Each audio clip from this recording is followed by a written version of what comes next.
I want to go to the 1 stars. I want to see what people are really complaining about. Maybe what they're complaining about, I don't care about, right? It's not a big deal to me. So I want to see the real dark side of it, and obviously go to the 5-star as well. But it's key having those reviews. Hey guys, welcome back to another episode of the Powerful Man Show. Today we are going to talk about how to build trust in your marketplace. So said another way, how are you going to build trust and authority in your business realm? So the people that you actually serve. So Arthur, Tim, today what we want to really dive into is how is it that a business owner or a business entity is able to build trust from their customers quickly and effectively in a marketplace? I think one of the first things is making sure that your customer feels seen and heard, right? At the end of the day, it's a relationship just like any other. I think a big part of that is making sure you are making enough deposits in that bank account. I'm smiling because it's so many similarities to just a relationship in general, right? Yeah. Making sure you're making enough deposits into that relational bank account in a way whereby you are adding value. I think from a business context, that can take various forms. One of them can often be around sharing insights, right? We have a philosophy where we like to give away our best stuff for free. That's why we've got over maybe 800 podcasts by this point, going back several years. We give away a lot of cheat sheets. If somebody went back and just applied the podcasts, they would have no need to join the programs. Mm-hmm. I believe that fully. So I think that's a big piece of it. And in doing so, the way in which you communicate with your customer, you got to make sure you get on their level, right? Communicate it in a language that they are speaking, ideally the conversation that's inside their head with the symptoms and such that they would talk about, and make sure it's about them and not about you. Yeah, love that. I also think it's also about meeting their requirements, their desires, what their expectations, and doing that consistently. Because then they know what to expect. You go to a coffee shop, your favorite coffee shop down the road. You go there because you're consistently going to get the same kind of service, the same kind of product, and that breeds loyalty, satisfaction, and you're going to go there again. You want to create raving fans because they know that you have got their best interests at heart. You're going to deliver the product that they need, and you're going to do that consistently. That builds trust.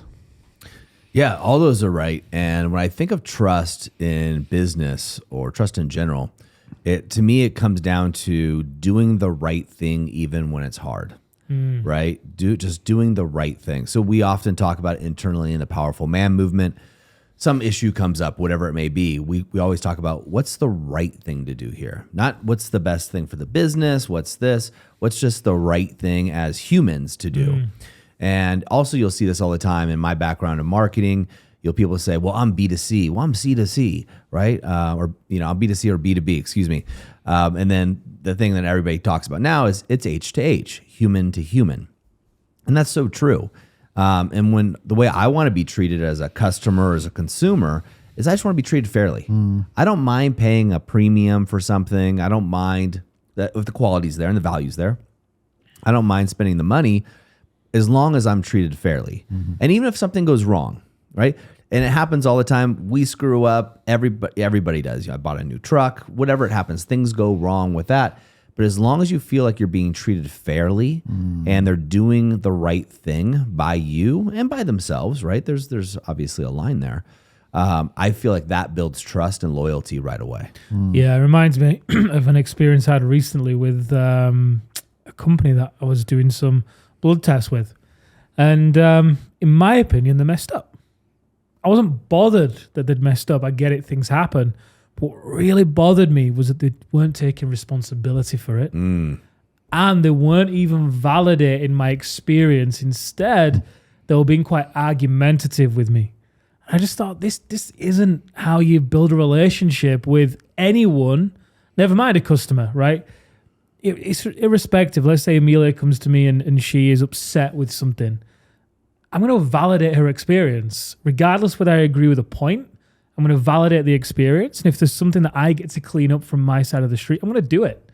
And again, I think it's so easy for businesses to take a transactional nature to their experience with the customer rather than a relational one. If it's transaction, it's never going to work. It's got to be relational and apply just the same principles you would do with any other relationship in order to build that trust, which goes to your point of human to human. Yeah, it reminds me that same situation. So I was talking to Dr. Conover, who I did a podcast with a little while back, and I got on a call and he was looking over my test results because I had some test work done with another doctor, which was a functional medicine doctor. But he said, hey, look, I want to see those too, and I'll give you my insight, just a different level. And I thought, wow, that's pretty cool. And in doing so, he said, hey, look, there's some problems here. Like there's some red flags. I've shared these with you guys, and I'm happy to talk about them publicly. But basically, you've been working too hard for too long, right? The typical entrepreneur business guy, burning the candle at both ends. And he said, look, I want you to take 4 supplements, right? And he listed the 4 supplements. He's like, 2 of these you can actually get cheaper than I can get them for on Amazon. I'll send you the links. I love that. Yep. And the other 2 we make them in-house, and I can get them for you at a better price, and I'll have them at your door by tomorrow morning. I'll overnight them to you because I want you to be able to have access to this right away. You know, he was just like, I just don't take health lightly, basically, at his cost. And I was like, well, how cool is this? Not the cost part, and that was cool too, but the one that really struck with me is the one that I think hit you is, hey, you can get just the same supplement cheaper than I can sell it to you for me. He's like, I'll sell you our brand, but you can get it cheaper on Amazon, and I'll send you the link so you can get them.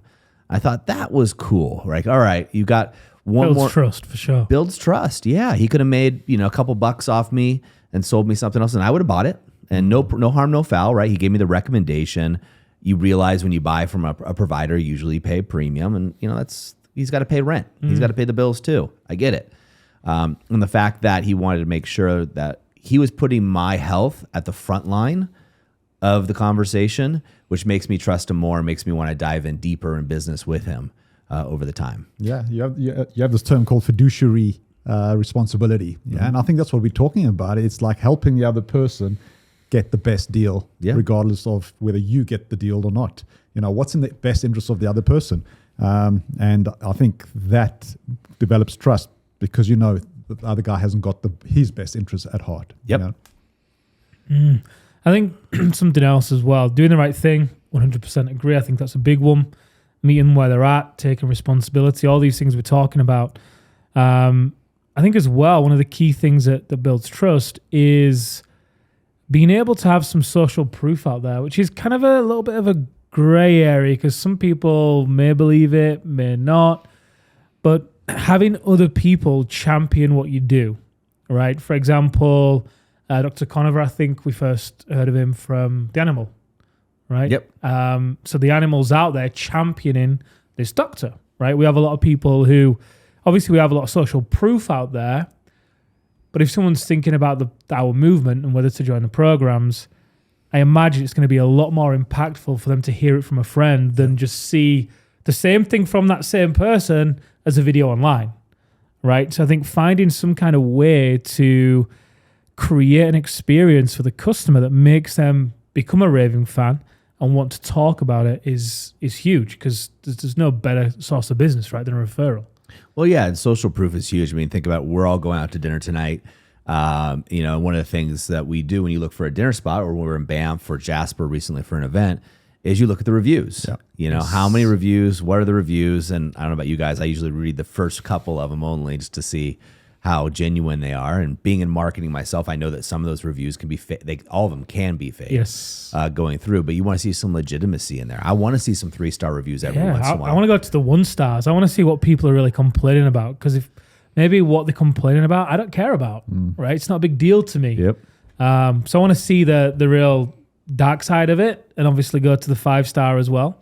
But it's key having those reviews. And since we're talking about trust, building trust, when I had my agency back in the day, what we would always tell the business owner is respond to every review, right? Because that's another thing I want to look at. So if there is a 1-star, 2-star, 3-star, 4-star review where someone's complaining about something and you see the management or the owner responding to it like, hey, I'm sorry this happened. How can we make it right?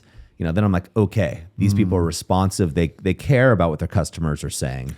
Goes back to that point of taking responsibility, right? If it's a 1-star and they reply to it, hey, at least they're being responsive and they actually want to make it right. Everyone makes a mistake, but the fact they want to make it right, yeah, it makes a big difference. Well, even if you have the Karens of the world, right, that are just going to complain about anything and everything. And, I showed up to the dentist, and they're 5 minutes late. This place is horrible, 1 star or whatever. Yeah, exactly. And the dental office comes back and says, hey, look, we apologize. We can't exactly have our dental times. What do you get the idea? I'm making this up. But they have an apology, even if they're not saying she's right or, but they're going, hey, I'm sorry you had back to relationships. I'm sorry you had a bad experience. They don't have to take ownership of that. I respect they're taking the time. Another thing when we talk about building trust in an industry, one of them is authenticity. What you see is what you get. And none of us like to feel like we've been hoodwinked or the wool pulled over our eyes. And it's something that we get commented all the time. It shocks guys. So if you're listening to this or watching this on YouTube, which is my recommendation for you guys, is watch this on your smart TVs at home, is when you meet Tim, Arthur, or myself, you're going to maybe be surprised as we act this way. We joke, we have fun. People usually get shocked that, wait a minute, you guys are just real guys that have had real problems, that found solutions to them and made methodologies and programs to help people. And having that authenticity go through your brand or whatever else it is, I think is critical. Yeah. Do you know what? We get the most feedback when we're with people in person, right? So they see how we are. That's one thing. But I think more importantly, they feel who we are, right? And you can't fake that. When we're there in connection, having fun, they feel the genuine love and care that we have for those guys. That may show up in the way that we tell them the truth. Might not be the thing they want to hear, but it's the thing they need to hear, the question they need to be asked. You always say how I'm the kind of guy that'll tell you, look, fat in those jeans. So I think as a brand, if you're a business owner listening to this, I wonder how you can create more opportunities where you can be face-to-face with your customers. Maybe you've got brick and mortar and it's easy. Maybe you're online and you get to find a way to create some kind of an event where they're there. Because if you genuinely do care, then that's going to best come across in person. Because that's when we always get the feedback, right? When we're at the events with the guys will see it and feel it from us, but then also how we stick around with the guys. We don't just drift off into the background when our teaching sessions are done. We said that on a podcast when we were recording yesterday about we hang out with the guys. We stay on the bus with the guys. We talk with them. We have a laugh with them. We're just one of them at the end of the day. But yeah, I think that face-to-face connection where they can feel how genuine you are and authentic and how much you care is key. Yeah.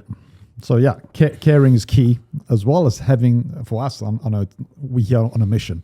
And so believing in your product, I think, is also key. Because if you don't really believe in your product, right, and even if you do care, there's a mismatch there. You're not congruent as far as I'm concerned. And so having something that you believe, that's a good point, a high quality product that you believe in, and then caring as well is a double whammy that's going to get you results, I think. I agree. And so I'll keep adding on to this, the trust factor of how you do it as a business. One is you have to clearly articulate what you stand for, but this, and most companies do this, but what most companies miss is you have to also clearly articulate what you stand against. And that's where I think a lot of companies get it wrong. And so like anything, if you're standing for something, you also typically are standing against it. But a lot of companies are too scared in this today's society to really dictate because they don't want to lose business. And I understand that, right? I really do. But if we're talking about building trust, trust is being personable, right? It's being authentic. It's all the things that we've talked about, doing the right thing. And oftentimes that has to be standing against stuff, right? Something that people that come into the Powerful Man always say is, you know what? There's, a couple hundred guys in this group, or 2,000, over 2,000 in that one other group we have, and not one jerk. Not one. There's got to be one, right? And I always make fun of myself. I always say, like, there's always a jerk in the group, and I don't see one, so it must be me. But I think that's funny. So, but the point is there's just no assholes. And the reason there isn't is because we're authentically us, and the guys get the chance to be authentically them. And I think of other brands that do this really well. They're out there in the marketplace, and what they do is they represent who they are and what they stand for and what they stand against. And just as we do, we stand against the kind of machismo, beat your chest, I'm so tough. We have UFC fighter guys. We have all kinds of special forces. These are badass dudes. But when you meet them in person, they're the kind of guy you'd be like, yeah, can you watch my 3-year-old? Because they're big teddy bears and they're just real men. Help the old lady across the street. Yeah, they're real dudes.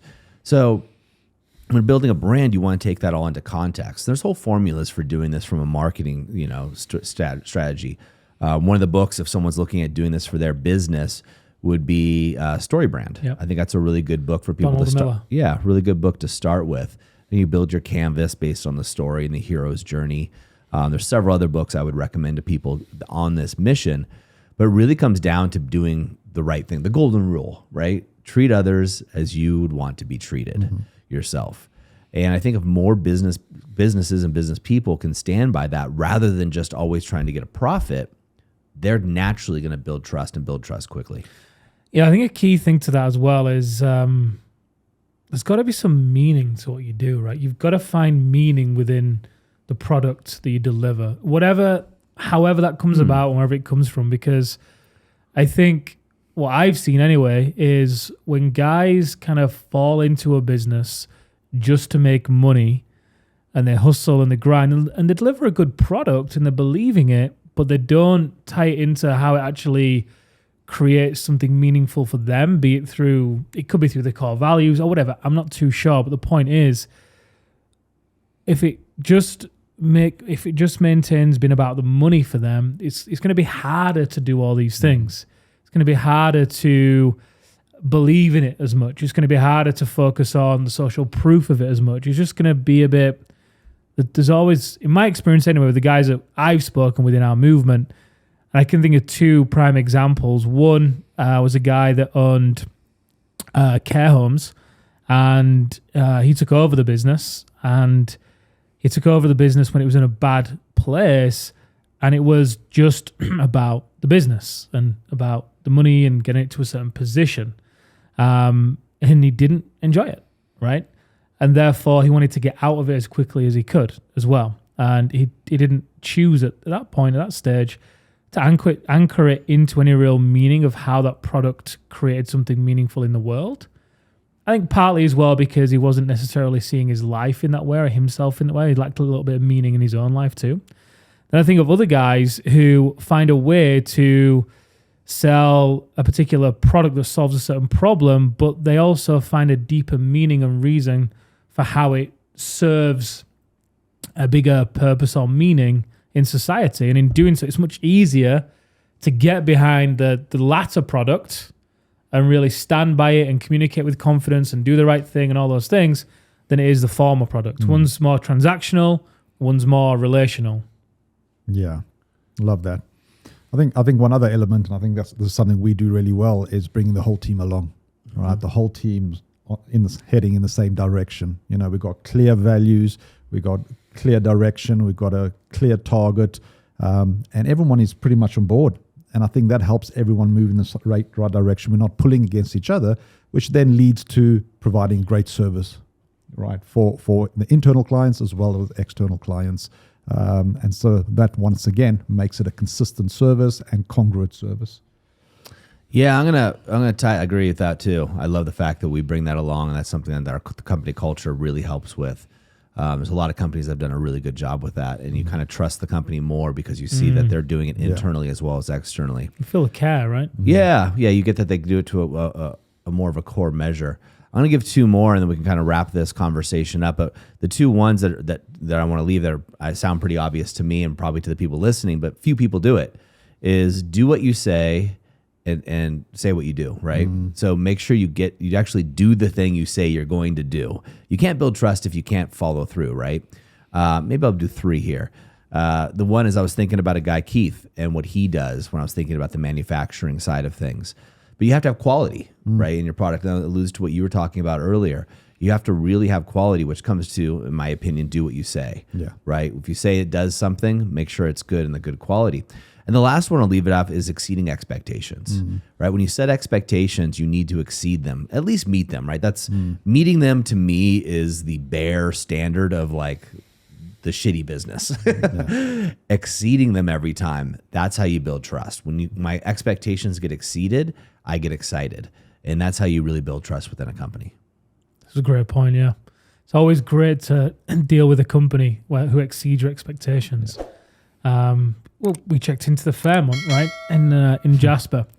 And I get that it's automated, it's a My boy CRM, Lucas. but see, we liked it, right? Our boy Lucas, Yeah, we liked it. We liked Lucas, it. give me a call. But it's just a tiny little touch. Doesn't take much effort, but it makes a big difference because you just feel more taken care of. Yeah, to give the people context, they're wondering why we're talking about my boy Lucas. We got automated text messages from the hotel, like, "Hey, how was your check-in? Do you need anything else?" Lucas, and we always sign off Lucas, which is great. So Lucas is back there on the keyboard just typing away. It's not automated, but it was a really nice touch, and all the touches at the Fairmont were great. You didn't expect the text though either, right? No. Because most hotels don't do that. So that's a way in which that exceeded the expectation. They just give a nice impression. Well, even the bellboy, when we came back from our motorcycle tours, like, let me see those smiles. I want to see the bugs in the teeth. Yeah. And he remembered what we were doing. Yeah. It added an element. Yeah. It was great. Yeah. So wrapping this up, gentlemen, I would love to know what we've missed. And I know we haven't been able to touch on all of the items here. But guys, leave a comment where you've seen this video. Let us know what elements we've missed on building trust and how you've built trust in your businesses. And let's use this as a conglomerate, ability of a mind trust, if you will, to gather our knowledge together. So put comments below wherever you have this video. I'd love to see how you think you can build trust with the business, which ones we've missed and which ones were your favorite. And as always, we're in your corner and we'll see you next time on The Powerful Man Show.